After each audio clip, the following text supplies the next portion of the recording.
S'il vous plaît, arrêtez. La voix était faible, brisée par les larmes. Lucia venait juste de sortir de la salle de classe lorsqu'elle entendit un appel désespéré venant de la cour arrière. Et puis encore, s'il vous plaît, plus jamais. Le cœur de Lucia se serra. Elle se déplaça rapidement, traversant le couloir à la vitesse de l'éclair. Alors qu'elle tournait au coin du bâtiment, la scène lui retourna l'estomac. 3 garçons plus âgés avaient un enfant beaucoup plus petit coincé près de la fontaine à eau. L'un d'eux le poussait contre le mur. Un autre a balancé son sac à dos au-dessus de sa tête, le narguant. Le troisième rit cruellement, le traitant de lâche, de pleurnichard. Lucia n'a pas hésité. Elle marchait vers eux d'un pas si brusque, si délibéré, que les brutes se figèrent sur place, surprises. Que se passe-t-il ici? Sa voix était basse mais tranchante comme un rasoir. Les garçons restèrent paralysés. Personne n'osait répondre. Je vous veux tous les 3 dans le bureau du coordinateur. Tout de suite. Sans un mot. Ils baissèrent la tête et s'éloignèrent en silence. L'un d'eux jeta un coup d'œil en arrière, mais le regard perçant du professeur le transperça. Lucia s'agenouilla alors à côté du garçon. Il était recroquevillé en boule, les yeux remplis de larmes, le visage rouge de honte. Ses petites épaules tremblaient comme si elles portaient le poids du monde entier. « Tu es en sécurité maintenant » murmura-t-elle doucement. Ils sont partis. Elle lui tendit la main avec une douceur calme. « Je suis mademoiselle Lucia, dit-elle. Il hésita un instant, puis lui prit la main. « Comment t'appelles-tu, chérie » demanda-t-elle doucement. « Gaël » murmura-t-il, à peine audible. Lucia s'assit avec lui sur l'un des bancs près de l'aire de jeu. Elle sortit un mouchoir et essuya soigneusement les larmes de ses joues. Ils restèrent assis là pendant plusieurs minutes en silence. Elle ne l'a pas bousculé. Elle n'a pas posé de questions. Elle est simplement restée. Ce qu'elle ne savait pas, c'est qu'il n'était pas seul. À quelques mètres de là, près de la clôture de l'école, un homme grand et sérieux observait tout. Il était arrivé quelques minutes plus tôt pour récupérer son fils, ce qu'il faisait rarement et avait été témoin de toute la scène. Julien Herrera. Un homme d'affaires bien connu. Célèbre dans les gros titres, valant des millions. Mais à ce moment-là, les mains dans les poches, il n'était pas un PDG. Il n'était qu'un père. Un père qui venait de voir son enfant être humilié et une étrangère intervenir pour le protéger de tout son cœur. Lucia continua de caresser doucement les cheveux de Gaël, sans se rendre compte que les yeux la regardaient. Pour elle, il n'était qu'un autre enfant blessé ayant besoin de gentillesse. Mais pour Gaël, c'était la première fois que quelqu'un le défendait sans même connaître son nom. Et pour Julien, c'était le début de quelque chose qui allait tout changer. Gaël vit son père s'approcher et courut aussitôt dans ses bras. Lucia sourit doucement en les regardant partir. Elle entendit un « merci » discret sur les lèvres de Julien avant qu'il ne se détourne. Dans la voiture, alors qu'il roulait, Gaël détourna finalement le regard de la fenêtre et laissa échapper un long soupir. Ses yeux étaient toujours rouges, mais quelque chose dans son expression avait changé comme si une partie de lui, la partie qui se cachait toujours derrière le silence et la timidité, avait trouvé une petite lueur d'espoir cet après-midi-là. Julien, assis à côté de lui sur la banquette arrière, ne posait pas de questions. Il a préféré attendre que son fils soit prêt. Et il l'était. « Papa, le professeur m'a aidé » dit doucement Gaël, sa voix encore fragile. Julien se tourna vers lui doucement, pleinement présent. « Quel professeur » demanda-t-il à voix basse. « Celui qui m'a protégé, quand ces garçons me frappaient » murmura Gaël. Il y eut un silence. Julien s'en souvenait parfaitement. Il avait tout vu, le calme dans sa voix, la façon dont elle séparait les brutes, la tendresse avec laquelle elle s'agenouillait devant son fils comme si elle le connaissait depuis toujours. « Elle a été gentille avec toi » demanda Julien plus sérieusement. Gaël hocha la tête. « Elle m'a tenu la main. Elle m'a dit que j'étais en sécurité. » Les paroles calmes du garçon ont eu un impact profond. Julien ferma brièvement les yeux. Combien de fois cet enfant de 6 ans s'est-il senti en danger? Combien de fois avait-il ravalé ses larmes juste pour éviter d'être un fardeau? « Tu connais son nom » demanda Julien. « Non, mais j'aimerais bien » répondit Gaël, les yeux pleins d'espoir. Julien sourit faiblement. « On peut le découvrir. » Le lendemain matin, Julien a envoyé un email discret à l'administration de l'école. Il s'est renseigné sur l'enseignant de service dans la classe 3 l'après-midi précédent. Quelques heures plus tard, un membre poli du personnel a répondu. Mademoiselle Lucia Moreno. Récemment embauchée. Très impliquée. Les élèves l'adorent. 6 juin son CV. Julien l'a ouvert par curiosité. Baccalauréat en éducation. Études de 3e cycle en développement émotionnel. Bénévole dans des programmes de sensibilisation communautaire. Mais un détail a retenu son attention. Elle habitait dans un quartier ouvrier, à presque 1 heure de l'école. Une vie simple. Des choix humbles. Mais une présence qui a clairement laissé une trace. Le soir même, Gaël était allongé dans son lit, serrant son ours en peluche. Julien s'assit sur le bord du matelas et caressa doucement les cheveux de son fils. « Tout va bien, mon pote ?» demanda-t-il doucement.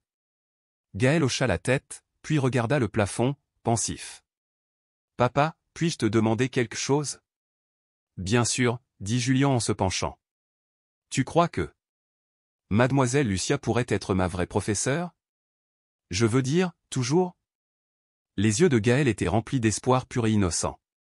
Julien cligna des yeux, pris au dépourvu. « Elle vous a vraiment fait forte impression ?» dit-il avec un petit sourire. « Elle m'a regardé, d'une manière dont même Renata ne me regarde pas », murmura Gaël sans se rendre compte du poids de ses mots. Le nom tomba comme une pierre dans la pièce silencieuse.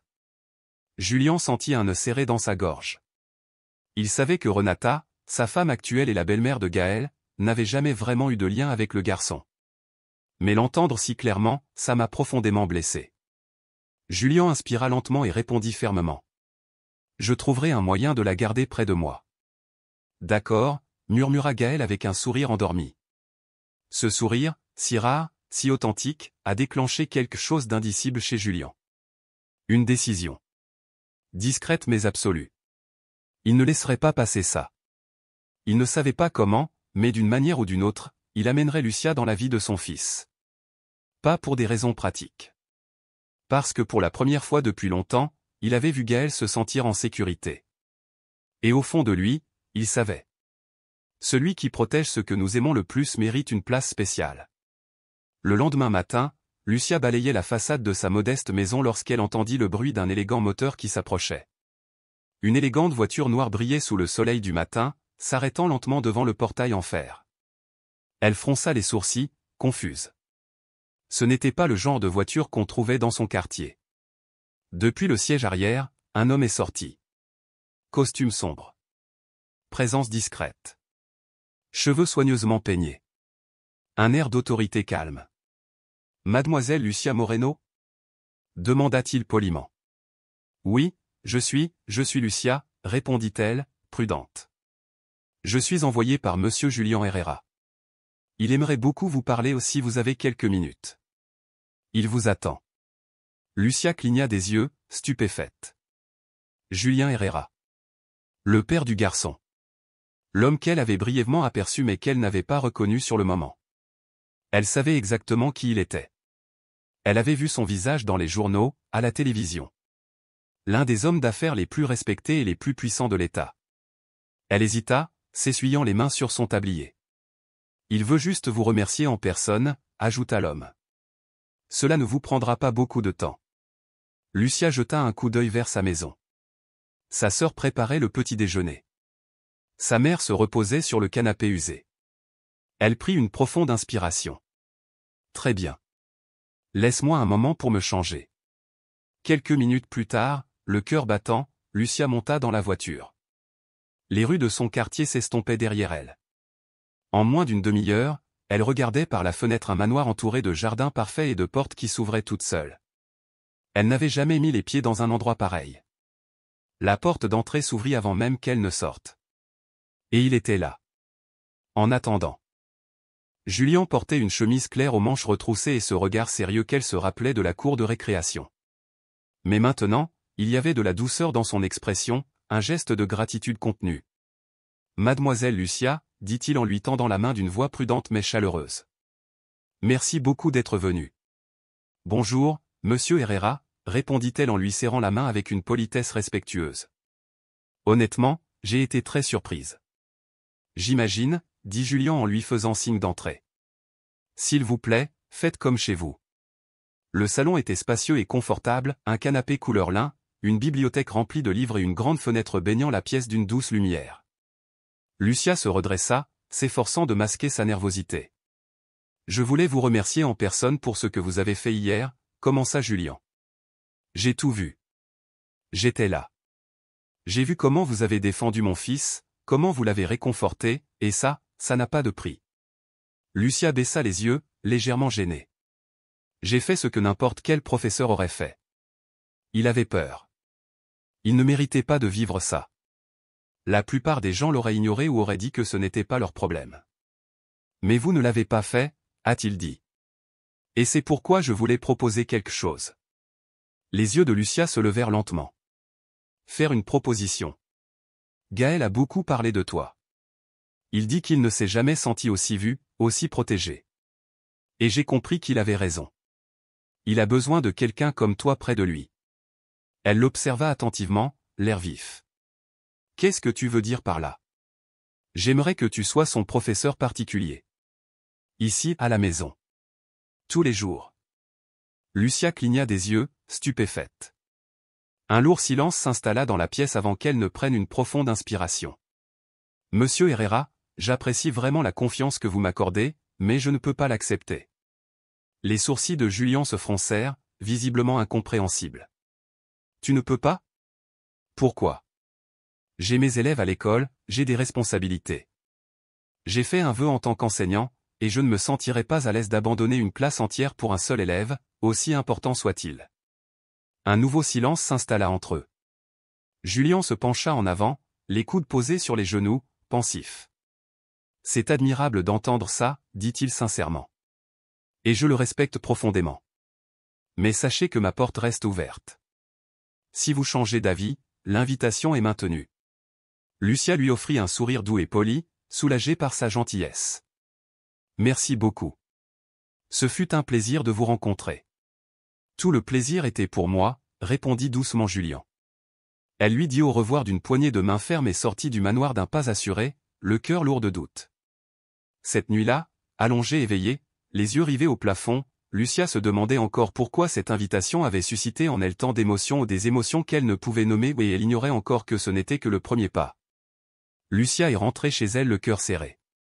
Le trajet depuis le manoir jusqu'à son quartier ouvrier lui parut plus long que d'habitude cet après-midi-là. L'éclat des jardins impeccables et des rideaux de lin blanc persistaient dans sa mémoire. Mais maintenant, assise dans ce vieux bus cabossé, entourée de l'odeur de poussière, de la chaleur étouffante et des sièges rayés, la réalité la rapprochait brutalement. Dès qu'elle a tourné le coin de sa rue, elle a su que quelque chose n'allait pas. La porte de sa maison était entr'ouverte. À l'intérieur, sa sœur était assise par terre dans la cuisine, le visage enfoui dans ses mains, pleurant doucement, essayant de ne pas faire de bruit pour ne pas réveiller leur mère, qui dormait sur le canapé usé, enveloppée dans une fine couverture. Lucia se précipita à ses côtés, tomba à genoux et toucha l'épaule de sa sœur. « Rebecca, que s'est-il passé » demanda-t-elle, terrifiée. Rebecca s'essuya rapidement le visage, essayant de se ressaisir. « Rien. Juste, l'épuisement. »« Ce n'est rien. Je vais bien maintenant. »« Ne me mens pas, » dit fermement Lucia. Sa sœur hésita quelques secondes, puis craqua.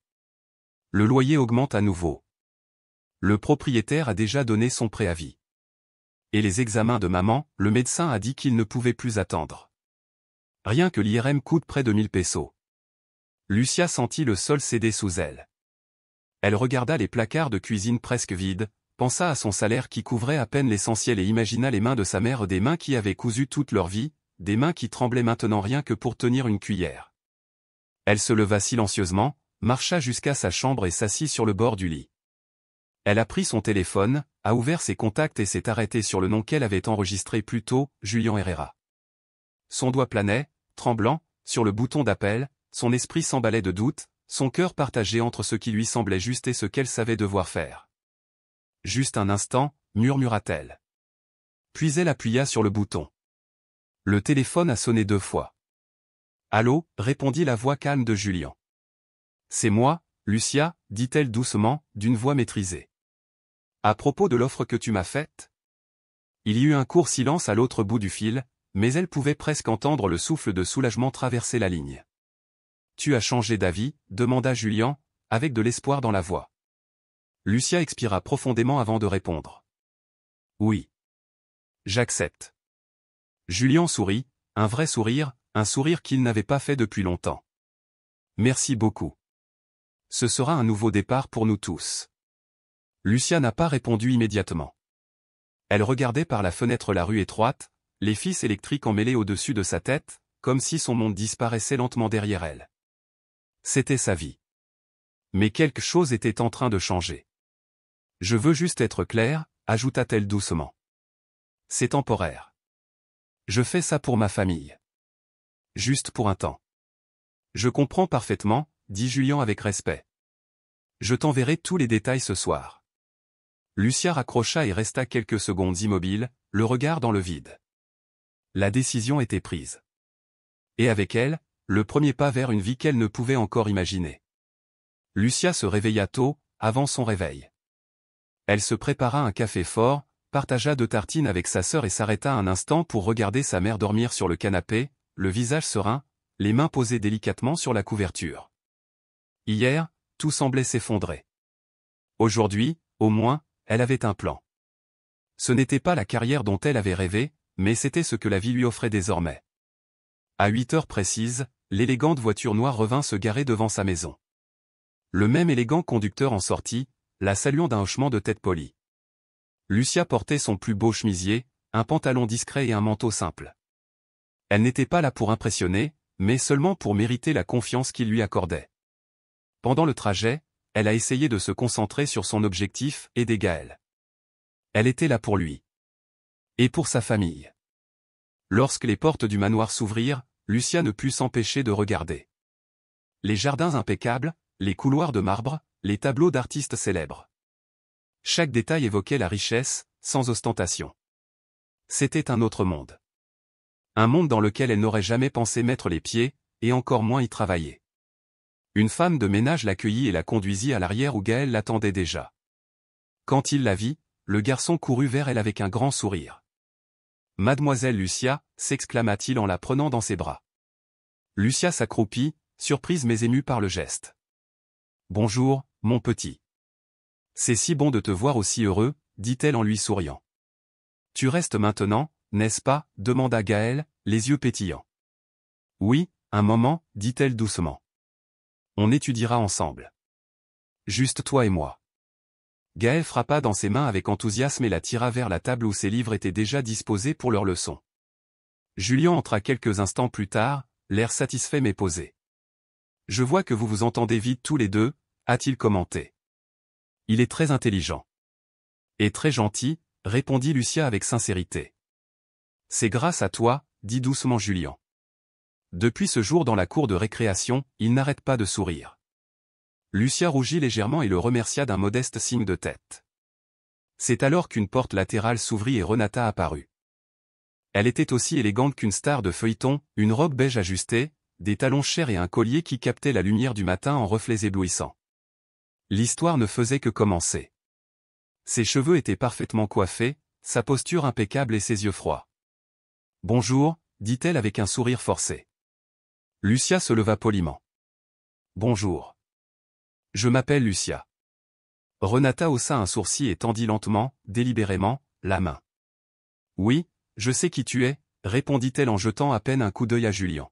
« Le nouveau professeur particulier. » C'est elle qui a défendu Gaël à l'école ce jour-là, ajouta rapidement Julien, comme pour rappeler à Renata la raison de la présence de Lucia. « Oui, bien sûr, c'est admirable » dit Renata, ses yeux parcourant Lucia de la tête aux pieds avec un sourire qui n'atteignit jamais ses yeux. Lucia répondit par un léger hochement de tête. Elle savait exactement reconnaître quand elle n'était pas la bienvenue. « Prenons le petit déjeuner » proposa naturellement Julien. « Lucia, veux-tu te joindre à nous ?»« Bien sûr, merci » répondit-elle en essayant de garder son sang-froid. À la table du petit déjeuner, la tension flottait dans l'air comme un parfum de luxe épaisse et suffocante. Renata ne quittait pas Lucia des yeux, ses questions étaient voilées, ses commentaires subtils et tranchants, comme quelqu'un qui mesurait soigneusement le sol sous ses pieds. « Tu as enseigné dans une école publique, n'est-ce pas » demanda Renata en remuant son café avec une lenteur délibérée. « Oui, dans le réseau scolaire municipal » répondit fermement Lucia. Cela doit être un véritable défi, remarqua Renata avec un petit sourire en coin. C'est vrai, répondit Lucia d'un ton neutre, mais c'est aussi incroyablement gratifiant. Julien resta assis en silence, ses yeux passant d'une femme à l'autre, notant chaque ton, chaque pause cachée derrière des mots polis. Après le petit déjeuner, Lucia s'excusa avec politesse et Gaël la conduisit au bureau. Tandis qu'il s'éloignait, Renata se tenait au pied de l'escalier, les bras croisés, les observant. Dans ses yeux, une guerre silencieuse prenait déjà forme. Les jours suivants se passèrent tranquillement, ou presque. Lucia s'efforça de rester neutre, se concentrant uniquement sur sa mission, enseigner, prendre soin de Gaël et le protéger. Et le garçon commença à s'épanouir. Il souriait plus facilement, posait des questions curieuses et commença même à dessiner des images de choses qu'il avait autrefois gardées enfouies dans son esprit. Mais tandis que quelque chose fleurissait d'un côté, quelque chose d'autre se fanait de l'autre. Renata était toujours présente discrètement, mais subtilement, telle une ombre qui se déplace sans bruit. Pas un seul matin ne se passait sans qu'elle n'entre dans le bureau pour saluer Lucia, toujours avec un commentaire déguisé en courtoisie. « Bonjour, professeur. J'espère que vous vous adaptez à nos normes, » a dit Renata lundi, d'une voix douce comme la soie. Lucia sourit. « Bonjour, Madame Renata. Tout va très bien, merci. » Le lendemain, une autre visite, une autre piqûre. N'est-ce pas ennuyeux d'enseigner à un seul enfant? J'imagine que travailler avec 20 enfants devait être bien plus passionnant. Chaque élève est un monde, répondit Lucia doucement mais fermement, et Gaël a un monde magnifique. Et ainsi cela a continué. Renata masquait son malaise sous un parfum coûteux et une prestance impeccable, mais elle ne pouvait cacher qu'elle ne supportait pas de voir Gaël si attaché à Lucia. Lucia avait déjà compris la vérité, la belle-mère n'éprouvait aucune affection réelle pour l'enfant. Il y avait là une distance glaçante, répétée comme si Gaël n'était qu'un meuble parmi d'autres dans la maison plutôt qu'une personne. C'est un jeudi que la tension a finalement cédé. Lucia expliquait un exercice de mathématiques à Gaël, utilisant des pièces de monnaie pour lui enseigner le concept de changement. Il était absorbé, riant de ses erreurs, la pièce emplissait de légèreté, jusqu'à ce que soudain, la porte s'ouvre brusquement. Renata entra d'un pas ferme, tenant une tablette et parlant à voix haute. « Gaël, tu as oublié de confirmer ta présence à la fête de Camilla. Il faut qu'on confirme à temps. » Lucia se tenait là, avec un calme délibéré. « Madame Renata, nous sommes en plein cours. Pourriez-vous nous en parler après cette activité ?» Renata feignit la surprise. « Oh, je ne savais pas que les cours particuliers avaient des horaires aussi stricts. » Gaël se tut, tripotant ses doigts, les yeux baissés. Lucia le remarqua. « Il pourra répondre dès qu'on aura fini ici, » ajouta doucement Lucia. « Je te promets que ce ne sera pas long. » Renata la fixa du regard, juste une seconde de trop. « Très bien. Je ne voudrais pas vous interrompre. Après tout, c'est vous la star de la maison, maintenant. » Et elle partit, laissant derrière elle la lourde traînée de son parfum. Lucia se rassit et regarda Gaël. « Est-ce que ça va ?» demanda-t-elle doucement. Gaël hocha la tête mais ne sourit pas. « Elle ne m'aime pas » murmura-t-il. Lucia cligna des yeux, surprise par la franchise brutale de cette phrase, mais elle ne manifesta aucune surprise. Elle se pencha simplement un peu plus près. « Pourquoi penses-tu ça ?»« Parce qu'elle ne me demande jamais comment s'est passée ma journée, » murmura Gaël.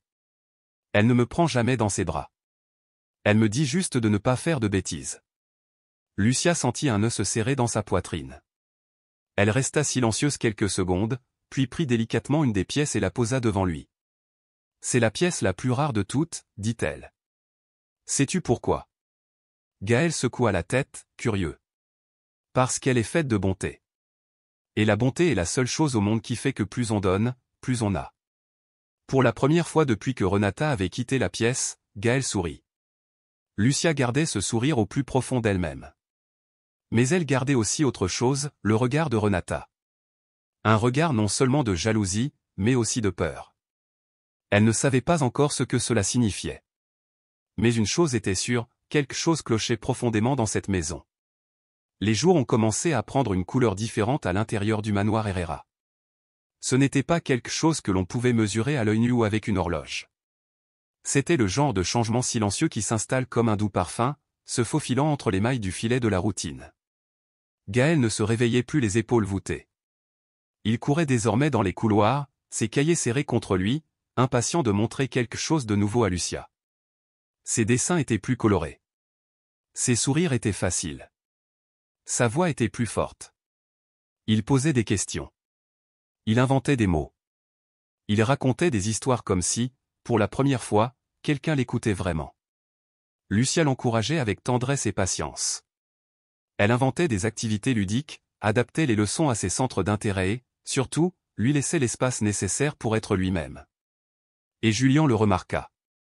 Parfois depuis le seuil de la porte, parfois depuis la terrasse, faisant semblant de consulter son téléphone, mais toujours attentif, discrètement, comme s'il craignait de perturber cette fragile magie. Il vit le regard de Gaël sur Lucia, avec confiance, affection, une confiance que même lui, en tant que père, n'avait pas pleinement réussi à inspirer. Et cela l'émut. Non pas de jalousie, mais de respect. Lucia était entrée dans un espace que personne d'autre n'avait jamais atteint. C'était un vendredi après-midi calme lorsque tout est devenu encore plus clair. Les cours étaient terminés. Gaël regardait des dessins animés dans le salon. Lucia était dans le jardin, ramassant du matériel pour une activité de plein air qu'ils avaient faite plus tôt. Julien s'approcha en silence, 2 tasses dans les mains. Du café, proposa-t-il avec un sourire discret. Lucia le regarda, surprise. Je le prends. Merci. Ils étaient assis côte à côte sur un banc en bois, sous un arbre feuillu. Le soleil commençait à décliner, baignant tout d'une douce lumière dorée.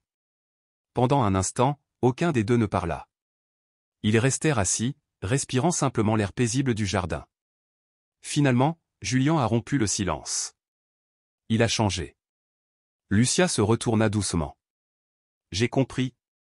Julien hocha la tête. Je ne l'ai jamais vu comme ça. Si léger. Si libre. Lucia sourit, son regard se baissant vers sa tasse. Il avait juste besoin d'un peu d'espace pour être un enfant, dit-elle doucement. Et de quelqu'un qui croit en lui. Julien la regarda, les yeux fixes. Quand Gaël est né, je pensais savoir quoi faire. L'aimer et le protéger suffirait. Mais, ce n'est pas si simple. Lucia soutint son regard avec une compréhension tranquille.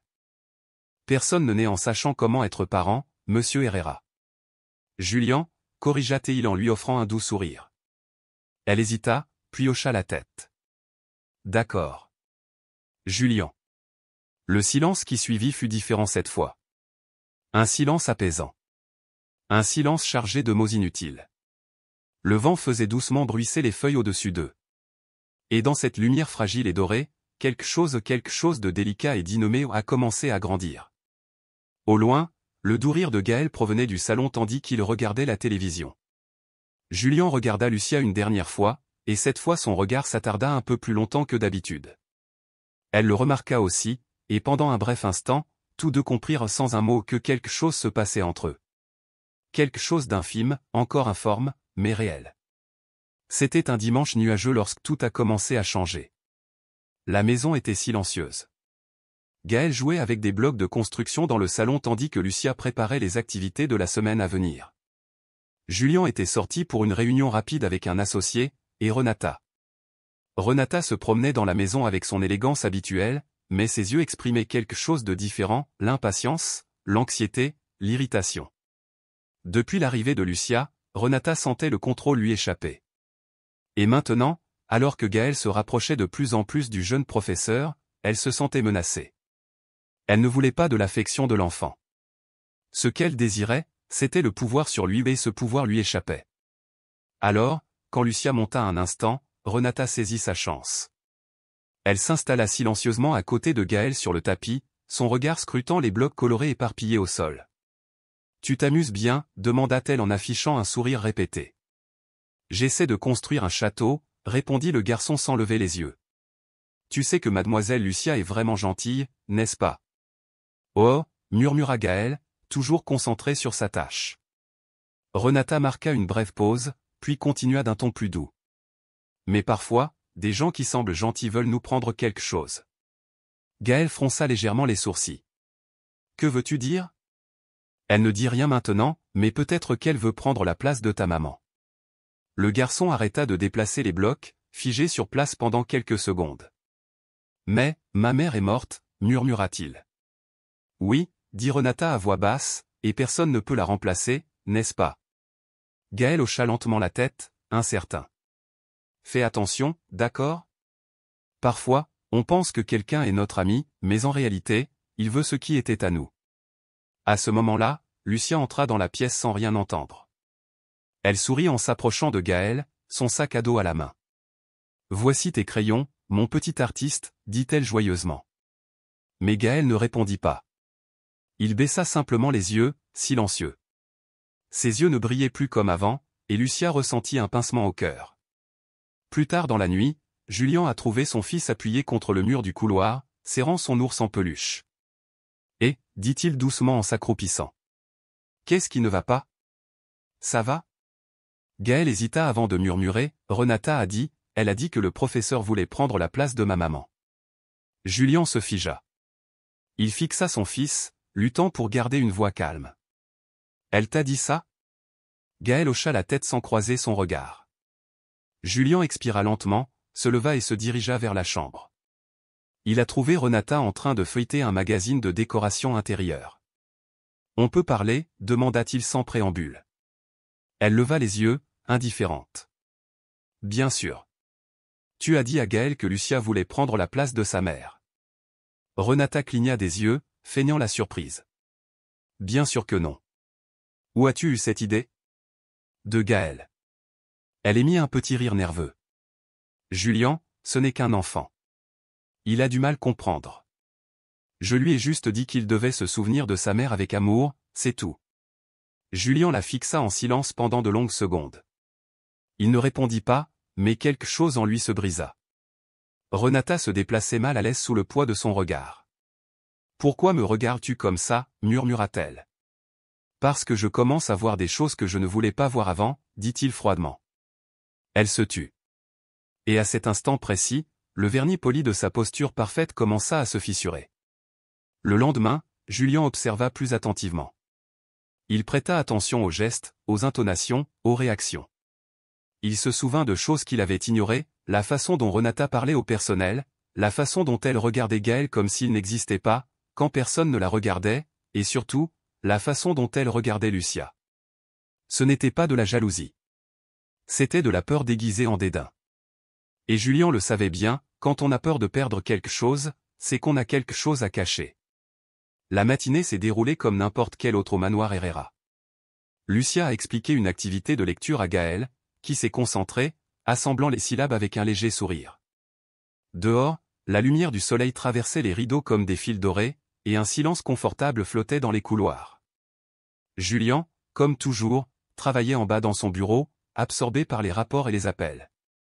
Tout était paisible, jusqu'à ce qu'un son familier vienne briser le calme.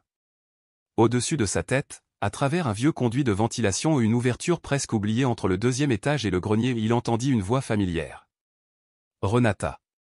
Parle sur haut-parleur. Au début, il n'y prêta pas vraiment attention. Mais ensuite, le ton changea. Et ce qu'elle dit ensuite lui glaça le sang. Ma fille, je te jure, cracha Renata avec irritation, si ce petit professeur reste ici une semaine de plus, je vais exploser. La voix de l'amie semblait lointaine mais claire. Que s'est-il passé maintenant? Elle est devenue la reine de la maison. Gaël l'adore. Et Julien? Julien la regarde déjà différemment. Je connais ce regard. Il ne m'écoute presque plus. Julien ne bougea pas. Son corps était figé devant l'ordinateur, mais son oui était fine, perçant chaque mot. Tu penses qu'il s'intéresse à elle? Demanda l'ami. S'il ne l'est pas, il le sera bientôt, rétorqua Renata. Et puis, pouf, tout sera fini. Je n'ai pas passé des années à construire cette vie pour tout perdre pour une femme sans maquillage ni nom de famille. Les poings de Julien se serrèrent lentement, sa respiration était superficielle. Renata continuait à parler. Et le pire? Ce gosse. Toujours avec cette petite bouille pathétique, qui réclame de l'attention. Je le déteste. Je l'ai toujours détesté. C'est le maillon faible de cette maison. La voix de l'ami baissa. Fais attention à ce que tu dis. Je suis seul. Détends-toi. Et même si je ne l'étais pas, j'en ai fini avec la patience. Si je ne me débarrasse pas de ce professeur, je perds tout. Il faut que je fasse quelque chose. En bas, Julien se leva lentement de sa chaise. Chaque mot était comme une lame qui lui transperçait la poitrine. Il ne s'agissait pas seulement de Lucia. Il s'agissait de Gaël.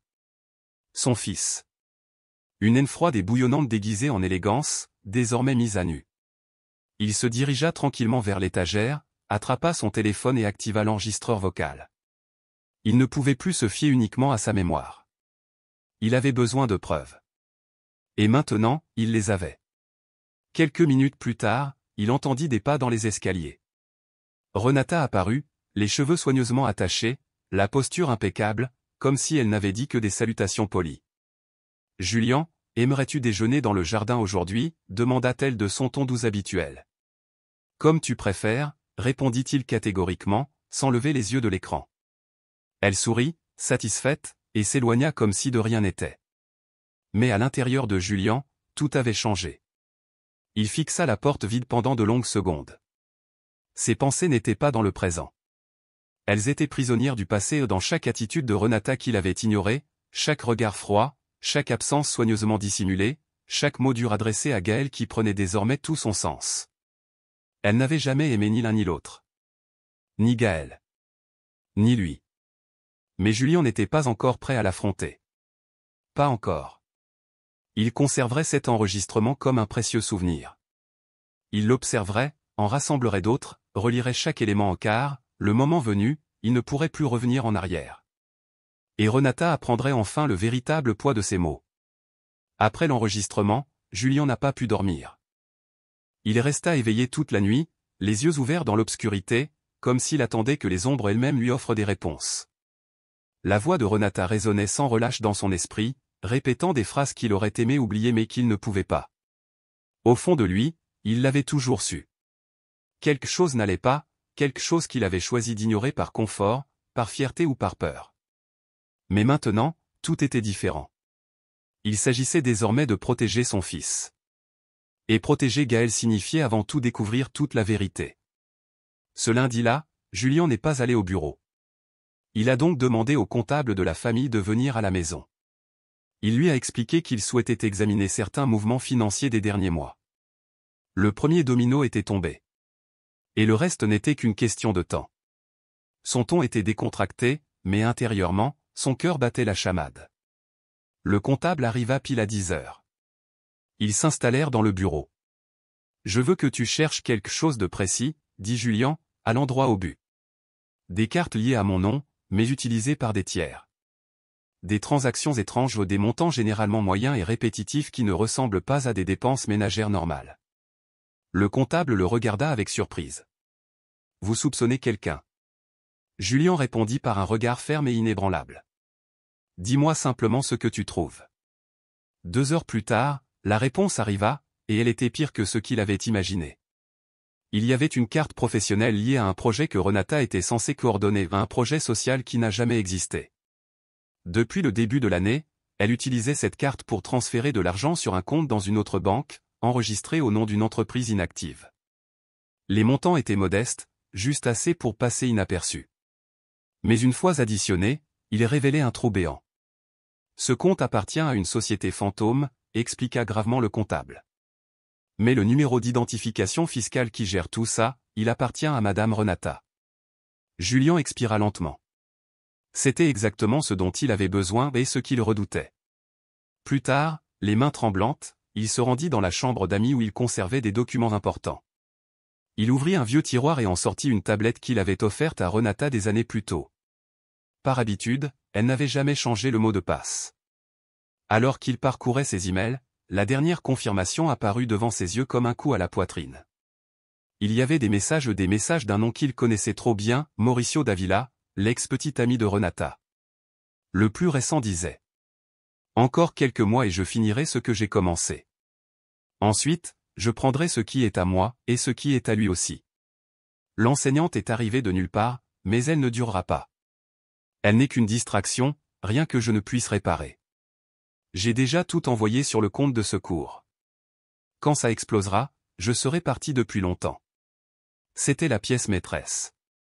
Il n'y avait plus aucun doute. Tout n'était qu'un mensonge. Un piège. Un plan calculé.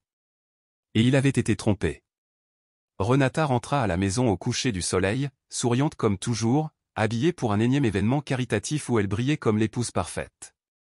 Elle trouva Julien debout dans le salon, tablette à la main, le regard rivé sur elle. « On peut parler ?» demanda-t-il d'une voix soigneusement contenue. « Maintenant ? » « Ça peut attendre après l'événement ?» demanda-t-elle en ajustant son collier. « Non. Il n'y aura pas d'événement. » Elle s'est figée. « Qu'est-ce que c'est maintenant ?» Julien souleva la tablette, l'écran toujours allumé. « Tu veux vraiment que je le lise à voix haute ?» Renata est devenue rigide. « Où as-tu trouvé ça ? » Peu importe. Je suis au courant pour le compte. Les virements. Les emails avec Mauricio. Je sais tout. Elle essaya de rire, mais le son s'éteignit à moitié. Tu exagères. Ce ne sont que des mots. Tu m'as menti, dit-il doucement, sa voix glaciale. Tu as prétendu être ma femme. Mais pire encore, tu as prétendu être une mère. Et tu as blessé mon fils. Renata croisa les bras, son visage se durcissant. Il a toujours été question de lui, n'est-ce pas ? Tu ne m'as jamais regardé comme tu regardes cette petite institutrice, parce qu'elle est tout ce que tu n'as jamais vu en moi. La voix de Julien resta ferme. Et maintenant ? Qu'est-ce que tu vas faire ? Elle pâlit. Quoi ? Tu me mets dehors ? Tu as jusqu'à demain pour quitter cette maison, dit-il d'une voix ferme et définitive. Avec ou sans scandale. À vous de voir.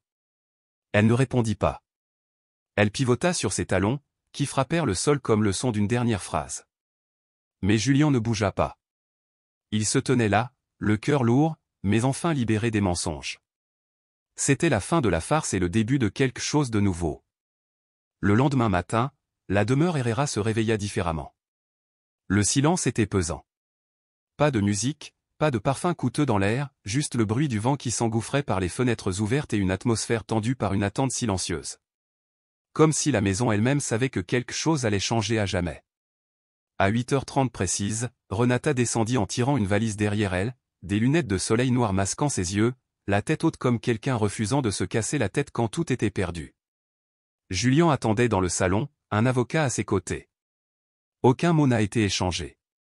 Elle est passée devant lui sans même un regard, ses talons heurtant le marbre avec une assurance provocatrice jusqu'à la dernière seconde. Une voiture attendait à la porte. Et lorsqu'elle se referma derrière elle, le manoir exhala. Pour la première fois depuis des années, respirait. Le même jour, Julien a déposé 2 dossiers, la demande officielle de divorce contentieux et l'ouverture d'une procédure judiciaire pour fraude, détournement de fonds et détournement de fonds d'entreprise.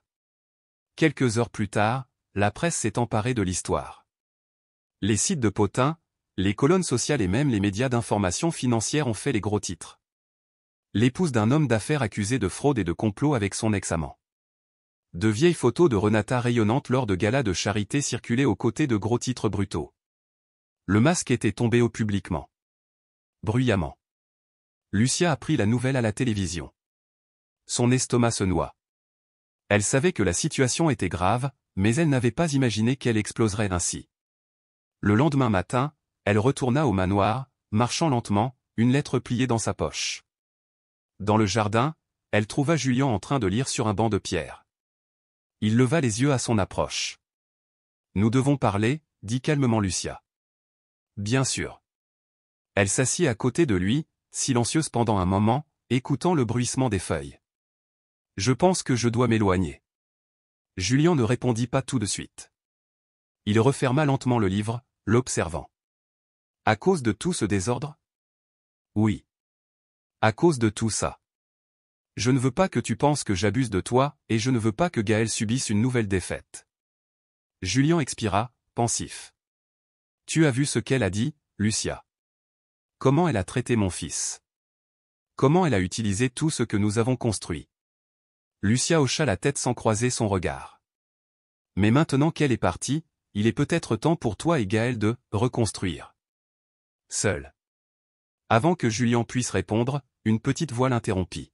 « Tu pars ?» C'était Gaël. Ses yeux étaient écarquillés, il se tenait à quelques pas de là, une petite voiture serrée dans sa main. Lucia se leva immédiatement. Non, ma chérie. Il courut vers elle et lui passa les bras autour de la taille. S'il te plaît, ne pars pas. Je ne veux pas que tu partes. Lucia s'accroupit et prit son visage dans ses mains avec tendresse. Mais tu as ton père, murmura-t-elle. Il prendra soin de toi. Mais il a besoin de toi aussi, dit doucement Gaël, avec cette sincérité qui rendait l'air trop léger. Lucia regarda Julien. Il s'était levé et restait là, silencieux.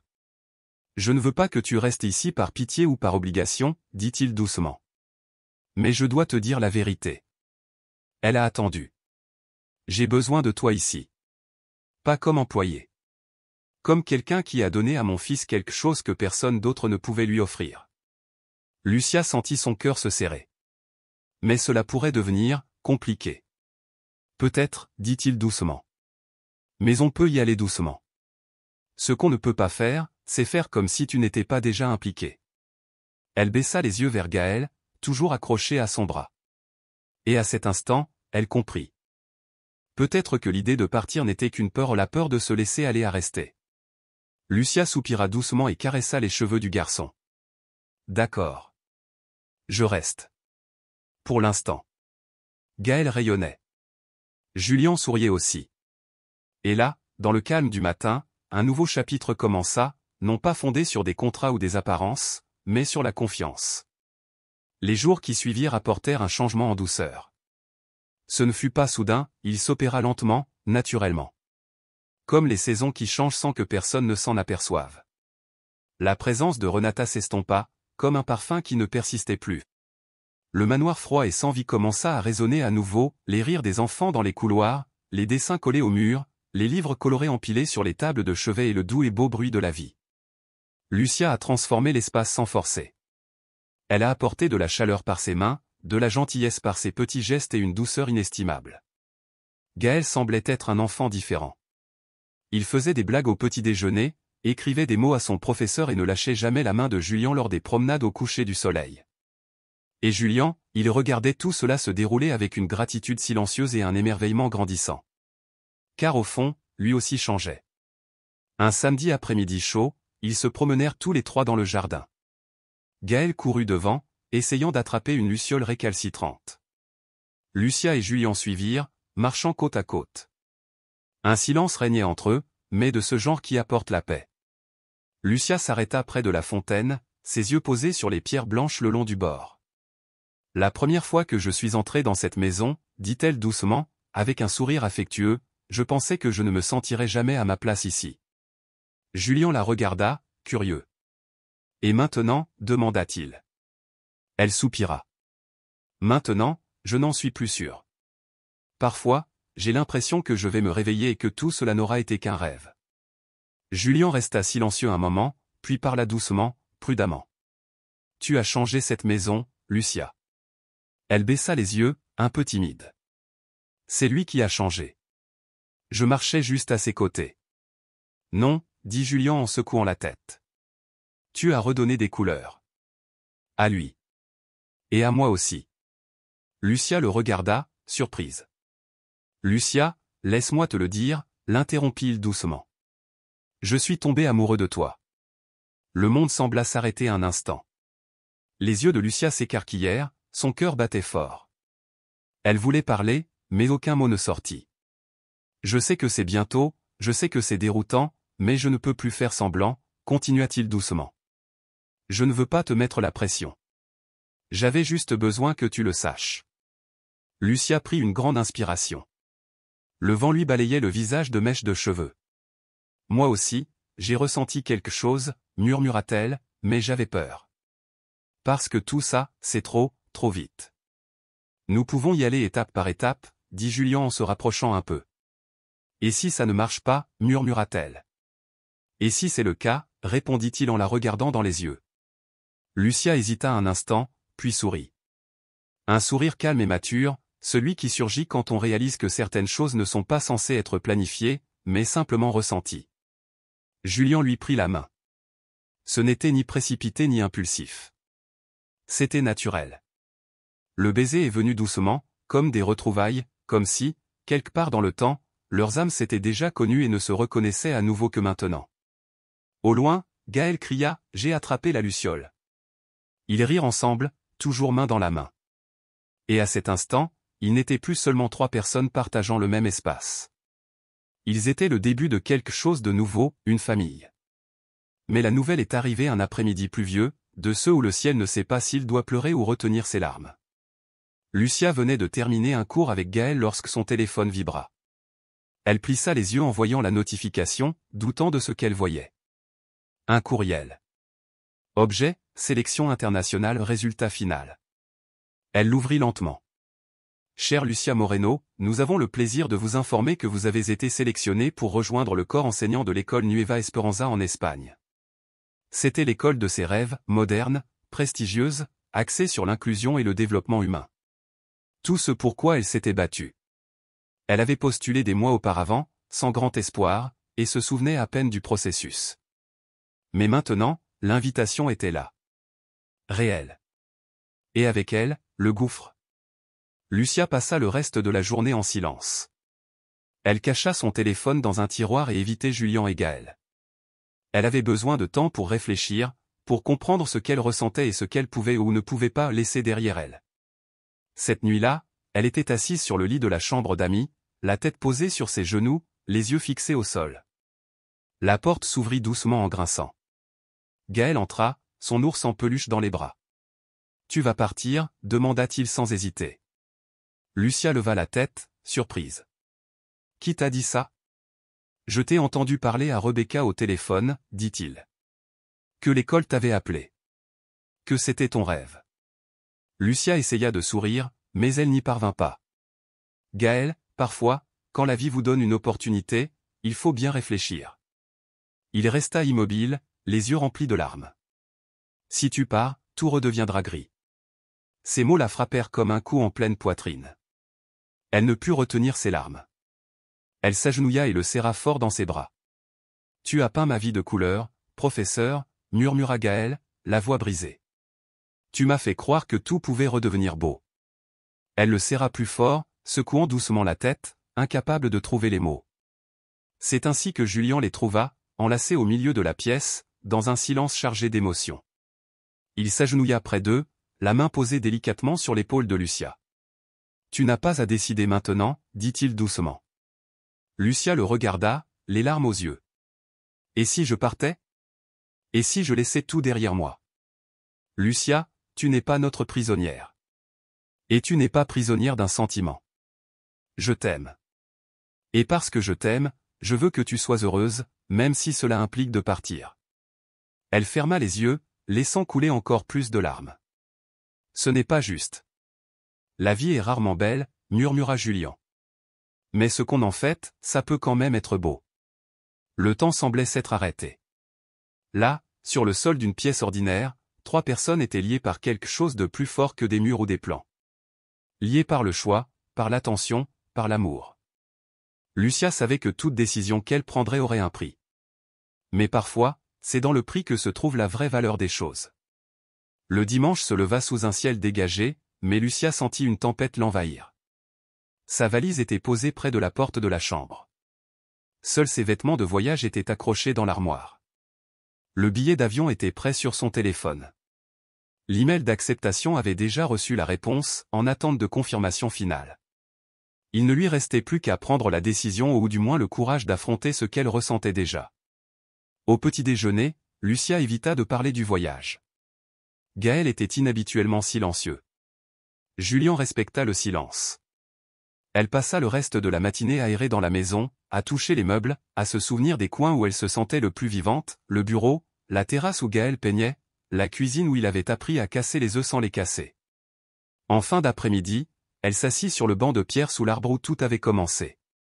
Elle voulait juste quelques minutes, le vent sur le visage, avant de repartir. Et puis elle l'a vu. Une petite enveloppe, soigneusement pliée, se trouvait sur le banc à côté d'un petit plant de basilic qu'elle avait planté avec Gaël des semaines auparavant. Lucia regarda autour d'elle, puis prit l'enveloppe d'une main tremblante. Au recto, écrit en grandes lettres irrégulières. « Pour vous, professeur Lucia. » Elle l'ouvrit doucement.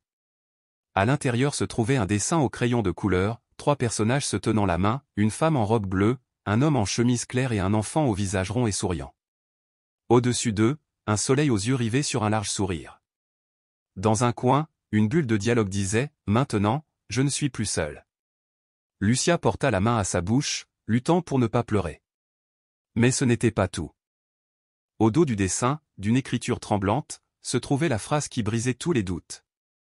Le cœur sait où est sa maison. Elle ferma les yeux, le vent caressant sa peau comme s'il était d'accord. Sans réfléchir davantage, elle a sorti son téléphone et a appelé l'école internationale. Après quelques sonneries, une voix bienveillante répondit « Mademoiselle Lucia, bonjour.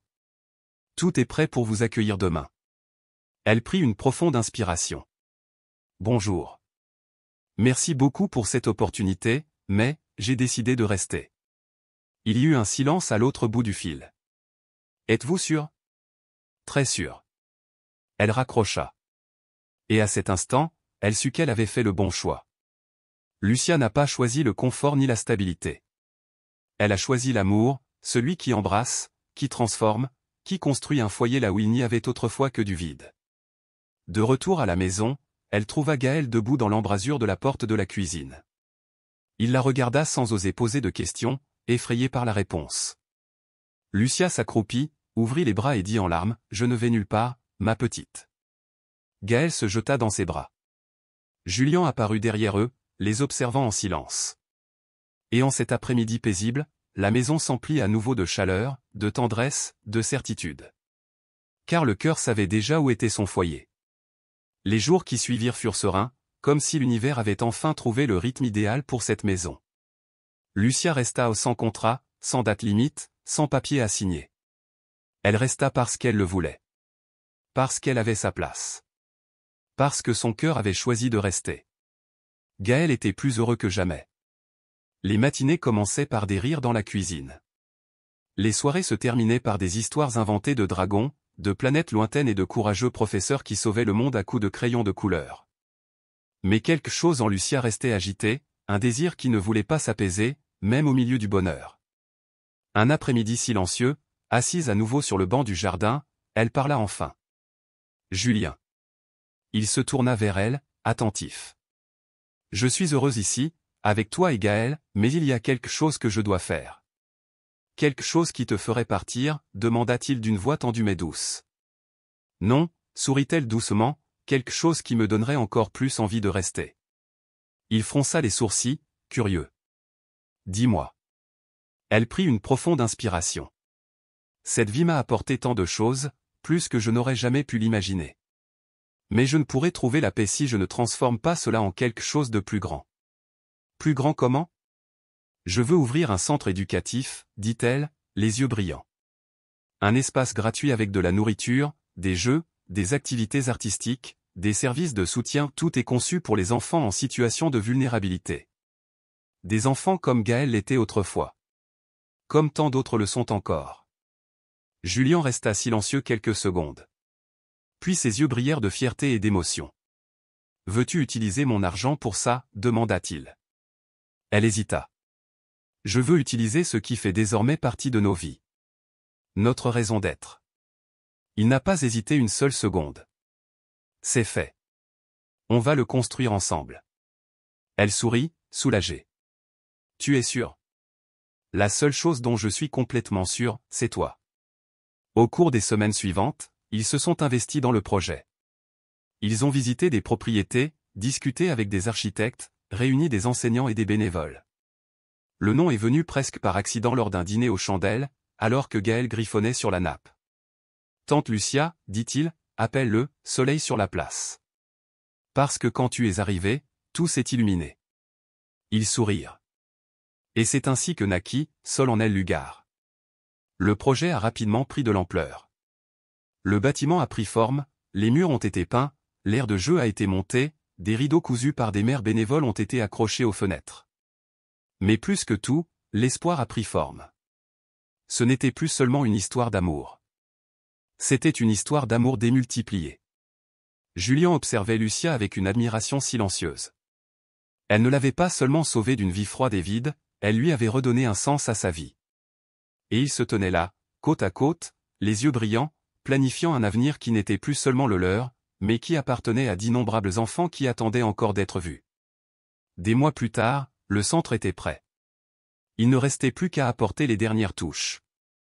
Cet après-midi-là, alors que le soleil doré se couchait, Julien appela Lucia pour une promenade dans le jardin. « Tu te souviens du premier jour où nous nous sommes assis ici » demanda-t-il en s'arrêtant sous le vieil arbre. « Je me souviens » sourit-elle. Gaël poursuivait une luciole. « C'est ce jour-là que tout a basculé. » Julien hocha la tête, respirant profondément. Il sortit une petite boîte en velours. « Mais je veux te donner quelque chose de plus, » dit-il en s'agenouillant devant elle, les yeux pleins d'émotion. « Lucia Moreno, commença-t-il, tu es entrée dans la vie de mon fils au moment où il avait le plus besoin de quelqu'un. Et tu es entrée dans la mienne quand j'avais oublié ce que signifiait ressentir. Tu nous as sauvés par ta gentillesse, ta patience, ta présence. Je ne suis pas doué pour les discours, mais je sais ce que je ressens. Et je sais que je ne veux pas vivre un jour de plus sans toi à mes côtés. » Il ouvrit la boîte. À l'intérieur, une simple bague ornée d'une petite pierre transparente. « Veux-tu m'épouser ?» Les mains de Lucia se portèrent à la bouche. Les larmes précédèrent les mots. « Oui » murmura-t-elle d'une voix brisée. « 1000 fois oui. » Julien se leva et la serra dans ses bras. Et là, dans ce jardin où tout avait commencé, deux cœurs se retrouvèrent cette fois pour toujours. Quelques semaines plus tard, Solennel Lugar était inauguré. Les enfants se tenaient main dans la main devant le portail. Une musique joyeuse emplissait l'air, les ballons dansaient au vent, les sourires rayonnaient partout. Au milieu de tout cela se tenait Gaël, les cheveux soigneusement peignés, portant un badge sur lequel était écrit « Présentateur officiel ». « Je suis nerveux » murmura-t-il en serrant la main de Lucia. « Tu es né pour ça » répondit-elle fièrement. Julien, debout à côté d'eux, hocha la tête, les yeux brillants. « Vas-y, fiston. » Gaël coupa le ruban à deux mains. Des applaudissements retentirent. Mais avant que quiconque puisse entrer, il leva un doigt. « Avant d'entrer, dit-il, je voudrais dire quelque chose. » Le silence tomba. « Elle m'a sauvé, dit Gaël. Quand personne ne me voyait, elle me voyait. Quand personne ne me parlait, elle me voyait. Et maintenant, elle va aussi sauver d'autres enfants. Parce que l'institutrice Lucia a un super pouvoir, elle voit le cœur. » Lucia s'agenouilla et le serra fort dans ses bras, les larmes aux yeux. Derrière eux, un panneau en bois fraîchement peint indiquait. « Là où il y a de l'amour, il y a un avenir. »